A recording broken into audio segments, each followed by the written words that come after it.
to our CDO Times listeners out there. I'm your host, Carsten Kraus, and welcome to another episode of Bytes of Brilliance. Today, we're diving deep into incredibly vital topics, diversity at the workplace and mental health. And I couldn't think of a better guest than the trailblazing Janet Robertson. Janet, having been the CIO and VP at industry giants like Raytheon, AT&T, you've not just seen the evolution of tech landscape, but have also played a pivotal role in influencing it. Before we get started, could you briefly share a few standout moments from your illustrious career? Thanks, Carsten, for having me. I have had quite a wild ride in my career. As you mentioned, I was most recently CIO at RTX, the corporate entity Raytheon Technologies. And prior to that, at AT&T, I worked a lot of mergers and acquisitions in the technology space, bringing together applications, infrastructure from very large mergers. You've probably heard of the DirecTV and AT&T merger, the Time Warner merger, at Collins Aerospace with UTES and Rockwell Collins, and then Raytheon and UTC. Prior to that, I actually started my career really in consulting. So I went backwards. Most people start in corporate world and then go into consulting. And I started in consulting and decided to move into corporate. I've had some great clients when I was in consulting, PepsiCo, the IRS, Department of Justice. It was really in that larger corporate space that I got to see such rapid innovation and major technology changes over the last 30 years. So excited to share with you some of my thoughts on diversity and inclusion. Thanks for having me today. Yeah, great. And I just realized we have that in common too. I started in consulting for working for SAP and also worked at PepsiCo. So yeah, it's a small world out there in the tech giants. Exactly. Maybe why don't we just dive right into the topic, diversity at the workplace. From your perspective, how has the emphasis of workplace diversity evolved during your time in these leadership roles?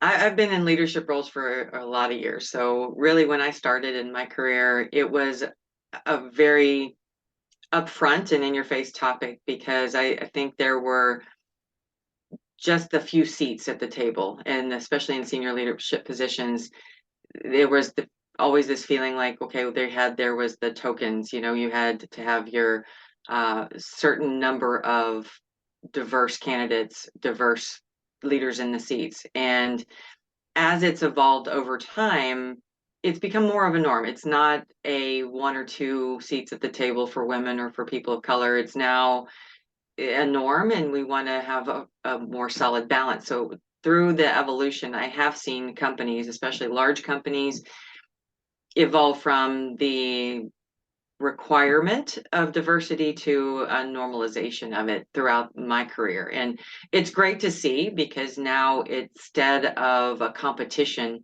for women's seat at the table, it's now supporting each other and really building up other women instead of the competition in that space. I've seen a lot of great evolution. Unfortunately, I think during the pandemic, we've kind of taken a few steps backwards. There has been, I guess, fewer candidates, fewer interest. The next generation of leadership, I've seen a significant drop off in the number of diverse candidates in slates for leadership positions. So I think that we've got some work to do to really bring up and make an interest for diverse candidates across the tech space. I think there was a drop off in just the available talent that is diverse in that space just here over the pandemic last 5 years, I think. Mm-hmm. Sometimes the gap between when companies are talking about diversity and it's rhetoric that's not really met with reality. So in your opinion, what are some key steps that organizations can take to bridge this gap and make some meaningful strides? In my leadership roles in the past, we've made a standard practice of a few things that are table stakes, right? So we have open positions, especially leadership positions, really at all open positions, we make sure that we have a diverse candidate slate. Of course, we're picking the best resource for the position, but making sure that we are finding resources to interview and to understand their background and experience. Any before we finish out a slate, there has to be a diverse slate in our interview portfolio, as well as making sure that the interview panel is also diverse. I think it changes a perspective and really getting an understanding, really diversity of thought, diversity of perspective, an understanding of like maybe English as a second language. I think it's important to have a diverse slate as well as a diverse interview panel. And those are the table stakes pieces. But organizations now, I think, need to get into and actively promote organizations that are outside of their company, to really find those candidates, because they're not necessarily always going to find you on a job board. Your people search folks are not going to find them on LinkedIn. So I would encourage all of my leaders, and I was encouraged myself to be part of external organizations and societies that promote diversity or like bring and draw in candidates, because you may find incredible talent that wasn't necessarily looking to move from their current position, but you can draw them in with your leadership style or the mission of your company. So I think that that's how we start to really promote and attract solid, diverse talent by engaging in those external organizations. Excuse me, dogs. So Yeah, the challenges of working from home. yeah, exactly. Well, I know we're also we're thinking about talking about mental health and how that relates to creating an environment for people to thrive and understand where people are coming from. The tech and corporate world can be very demanding, as as for leaders and working on tight tech timelines and budgets, and there's a lot of additional stress that you can be exposed. What measures do you see or that can be implemented to ensure the mental well-being within these type of high pressure environments, Janet? Mental health is something people talk about. We've got a month of it in the calendar that we make awareness of it. But if it doesn't come across as genuine, it doesn't fly. And you have to really focus on what people are going through. And as a leader of a large organization in my past, I've actually encouraged my teams to create a space where we support each other. And unfortunately, I'll tell a quick story. And during the pandemic, everybody deals with things very differently, and there were a lot of pressures, and we really took a step forward when everybody had to shift for working from home on how are you doing, how are you balancing everything. And then once the pandemic kind of stopped, a lot of folks are still working from home, especially in the tech space, but we're not checking on them the same way we used to. And I went through in my teams, unfortunately, some folks ended their life. They really suffered, and the only outlet they had were the people around them at work. And when that was taken away, one is too many, regardless of how large your organization is. So I've made sure that in my space, my teams and my leadership are really reaching out to their teams to make sure they're doing okay, and encouraging all of my team members to support each other. I did a mental health segment in one of my town halls earlier this year, and my leaders really stepped up. They shared personal experiences. One of my leaders had lost her mother, using the organization's resources and counseling facilities. Others shared how they support themselves through exercise or even medication. taking time away, blocking time in their calendars to spend personal time to reset, because it is an incredibly stressful environment, especially in this tech world that moves incredibly fast. And when your only interaction with people then is on Zoom, you jump right into agendas. You don't talk about how they're doing. They put on a face for a video, and you don't know what's really going on around them. There's, virtual backgrounds. And it is important to know as a leader what your teams are going through, because you change your leadership style. One day they may be able to handle things on their own.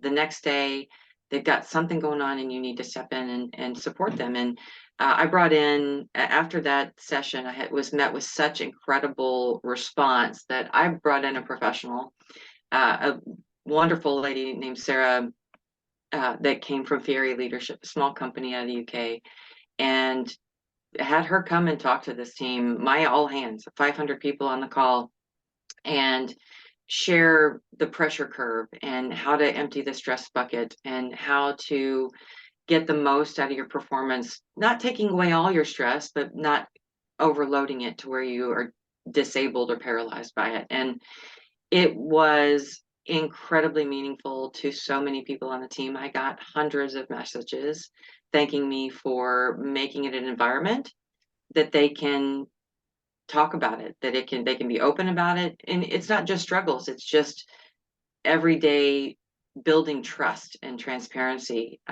and building a real community when we're not in the same office, especially with large global teams.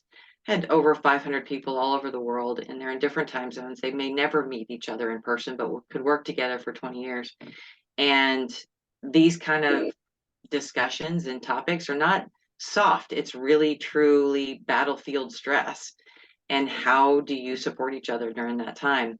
And it was such an overwhelming response that I wanted to make sure that I made that part of my message and kind of my brand, that you get so much great productivity out of people and loyalty and commitment, that it was just absolutely overwhelming. It was reflected. I'll have to brag on my leadership team for a little bit. Our rolling 12-month attrition was under 2%. That's almost unheard of these days, that you have voluntary controllable attrition under 2%, and for a rolling 12 months, which was phenomenal. So yeah, that's important. I can also definitely relate to that.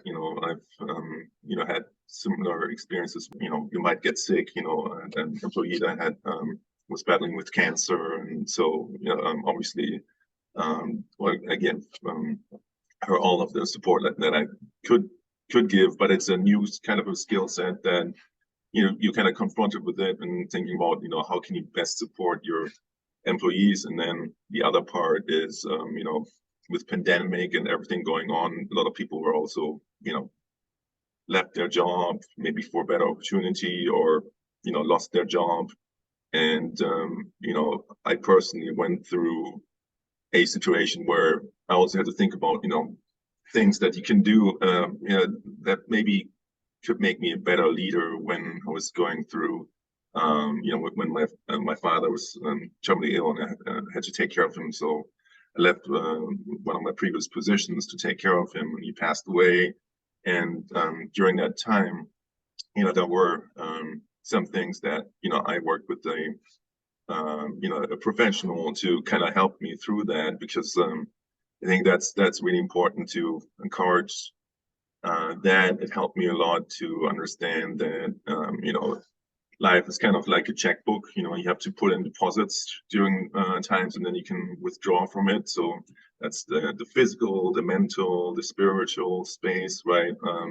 And so I really made an effort on that to focus on those areas to, and that helped me a lot, right? And I'm trying to pass that on to other people, to my reports and peers, right? And I so think it's incredibly important for your teams, especially large corporations. And it's my style. It may not be everybody's style, but it's important for your teams to know that even though you're a leader of a large organization, that you're still a human being, Right. and being genuine and transparent, that it doesn't take away your authority, it doesn't take away your power, just to be human and Mhm. share how you handle things. Because if they think that you're just invincible as a CIO or a CEO or a senior leader, Mhm. it it's not real. And we all know it's not real. It's just it's understanding how we all manage it and supporting each other.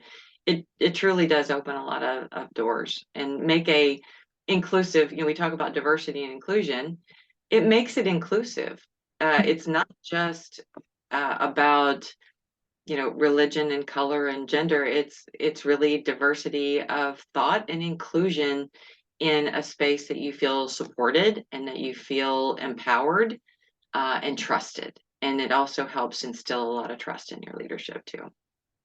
Yeah, I think we often don't talk about these topics too much, but I think, we really made a point when we were talking about, what should we talk about? We could talk about anything, AI and whatever, but I Yeah. think this is a topic that, it's not talked often enough. So that's why we chose this, right? So you kind of mentioned mental health and diversity kind of intersect in unique ways, right? From your experience, how can you include practices that both foster better mental health and diversity amongst employees? It's really about valuing that diversity of perspective and thought and including them. So everybody deals with their mental health, their process, their really just their thought process in executing their work differently too. That is the true value of the diversity piece. It is the variety in how people think of things, how they approach things. It is absolutely fascinating to me to kind of see how different cultures as well approach mental health or talk about it or don't talk about it or maybe handle things. And we can all learn from those different perspectives. So they're very tied together in understanding how people celebrate holidays or take time with their families or manage their work-life balance or prioritization. What do you outsource? What do you not outsource? I have one of my leaders that I also mentor is from India, and she's a senior executive and leads enterprise architecture. But in her culture, she has to make dinner, and she does all the chores and makes dinner for her family. And she was getting really overwhelmed. And I said, I understand like the need, but how would you prioritize? Like how we've got you're trying to kill yourself making dinners 7 days a week. Could you do some meal prep or outsource? Yeah. Can you Right. outsource some of this? Are your kids really going to remember every meal you made during on a Tuesday, or are they going to remember that you spent your time going to their tennis tournament or their tennis match? And you can balance your stress because you can't do it all. But all the ideas that we share across our teams and our different cultures just open up a variety and a different way for us to all approach things. And that's an incredibly valuable part of having a diverse team that's also focused on mental well-being, emotional health, and I have to tell you, the productivity when people support and trust each other and have that kind of environment, it's not just about making it a safe space or coddling people. It's truly an absolute game changer when it comes to productivity of your teams.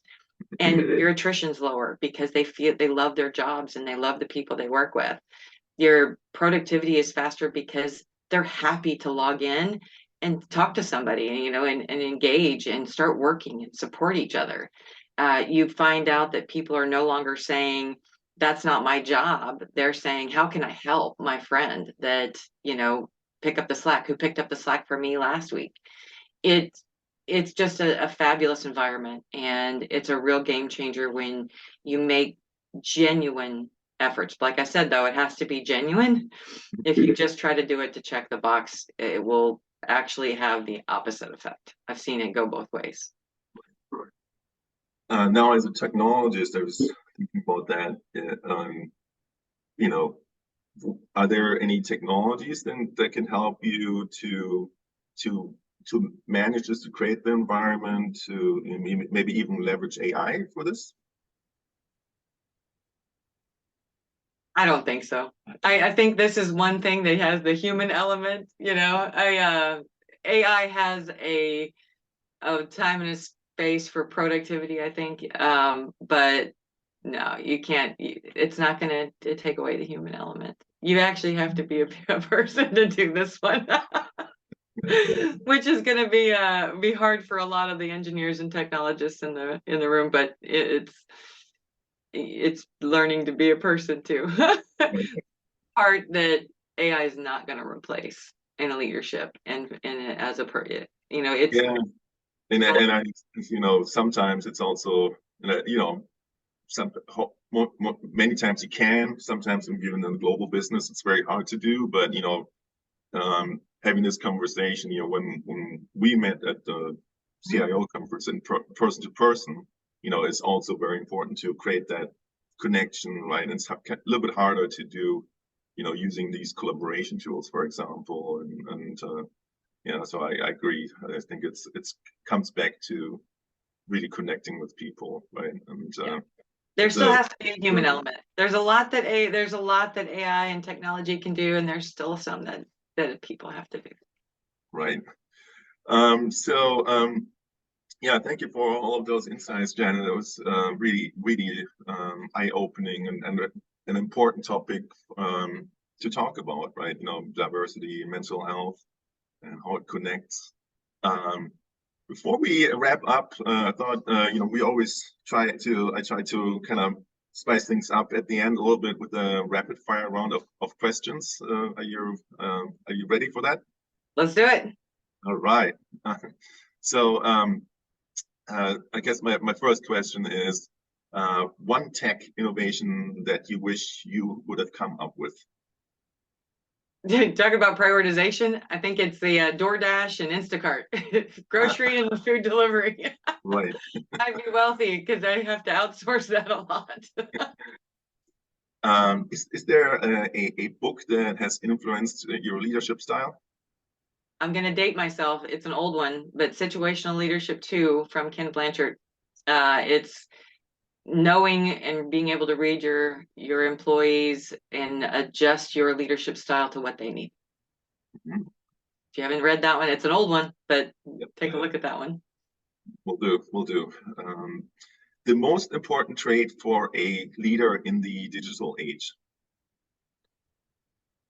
I think that this one I struggled with, because there's so many, but I think it's the anticipation and the management of change. Change is going to be your constant. And most people fear change. I think that being adaptable, agile, but really able to anticipate, reframe, and get excited for change, man. Okay. That makes sense. That's a good answer. And a skill that's very much needed. So many times you have, a program and, especially in consulting, right? You're unfortunately leave after the project and if you're, stuck with it, there's culture and digital DNA that needs to be developed. Maybe if you were not in the tech industry, where would you want to be? Veterinary medicine. I love animals, and I wanted to be a vet growing up, so I ended up going into technology, but veterinary medicine probably. Yeah, yeah, I can relate to that. What's the go-to method for unwinding after a very long day at work? Peloton. My mental health is exercise, and it is it's something that I have in my house. I don't have to travel to a gym, and it has been a lifesaver for me in the last 5 years. So Yeah, I use it for more than exercise and health. I use it for mental health and escape. So it's so true, right? And it kind of frees you up. It gives you headspace. Luckily, some time ago, I hear your dog in the background. I have sorry, a I have the doors closed and everything, but they're still talking. I have a husky beagle mix, and so she forces me to go for a run with her every morning. So, and you know, that's been my Peloton experience with my dog. So, That's great. um, is there a piece of advice that you give to your younger self? I always say that I get asked this one a lot. I always say the same thing. Start saving early. Saving and being financially independent allows you to take more risks. It keeps you from having to stay in a job that is not right for you.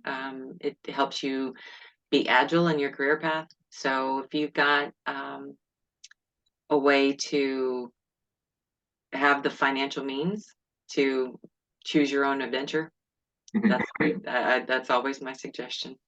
Right. Good. Diversity in one word. Variety. Go back to that one. It is all the variety, which creates the spice of life, but it gives different perspectives, and I I love the variety. Mhm. Great. A city you would love to live in for a year. Monaco. There's beach, there's shopping, there's fabulous homes, and yeah, I think Monaco. Yachts. I Uh, don't think I will end up there, but Monaco sounds fabulous. yeah, no, I was there like briefly and you know on vacation. Uh, what's your favorite productivity hack? Uh, I actually use kind of like a little bit of a variety from the Pomodoro. I turn off all my distractions and I set myself a time to execute. It's really hard when in leadership because your meetings, are stacked back to back to back. You're on Zoom calls or you're in running back and forth to meetings to actually get real work done. So, and I get distracted very easily. So if my phone's going off, I'm getting text messages, or if my Teams is popping up and I'm getting messages from people, I cannot not respond.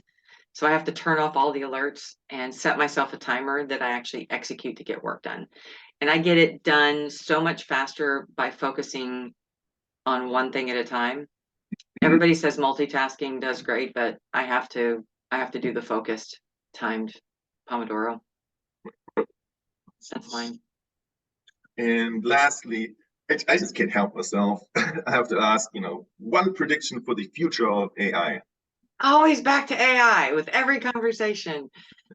I actually think that AI is going to be unprecedented in productivity. It's going to be a step function change in really what I've seen is the co-pilot, the rapid code development.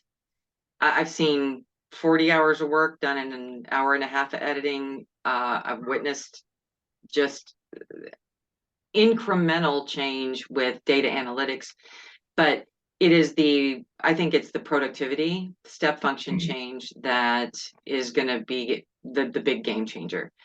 Where I think we're going to start to kind of fall back a little bit is a lot of the idea generation. And I think there's going to be a lot of legislation around intellectual property. But when you're just churning out code, I think that's where the real step function change is going to come. I think that we're going to see so much rapid efficiency and rapid analytics capabilities that's where we're going to see the big prediction. That's what I think. But Yeah, I no, think that makes sense. There's so many things happening, and yeah, just the velocity of innovation in the space hopefully mostly the good guys will use it, not some bad guys. But Yeah. in the end, I'm more of a the glass half person. So I see a lot of promise in it. So Right, exactly. All right, Janet. Well, I think that's pretty much it from the rapid fire round. Thank you so much. Maybe lastly, is there anything like a last thing that you want to pass on to our listeners? Advice on how to be an inclusive leader and kind of summarizing what we talked about, and how can people get in touch with you? I really believe that being genuine, be your true self, and empathy goes a really long way to creating productive and loyal teams. And I think that if you want to be truly genuine, you have to really make yourself a little bit vulnerable sometimes, and that's okay. Doesn't take away your power. You guys can reach me on LinkedIn, Janet Robertson, and I think I'm connected to Karsten, and I'm following the CDO time. So please feel free to reach out. Look forward to seeing the final product on this podcast, and I hope it finds everybody well. I hope you got some snippets of new information out of it. So thanks, Karsten, so much for having me. I appreciate the time. Thank you. It was great. So that kind of wraps it up. So I think today's discussion with Janet Robertson has showed us the critical nature of diversity and mental health in the corporate space. To drive innovation, foster creativity, ensure the overall well-being of the workforce. I think I believe, and Janet believes, and I think everybody should believe that organizations must prioritize and actively work on these fronts. So remember to create an inclusive workplace, and that will truly result in a thriving culture. So with that being said, to all our listeners, don't forget to subscribe to unlimited access for CDO Times to stay up to date on content, frameworks, and training. Stay informed and ahead of the curve with CDO Times. Until next time.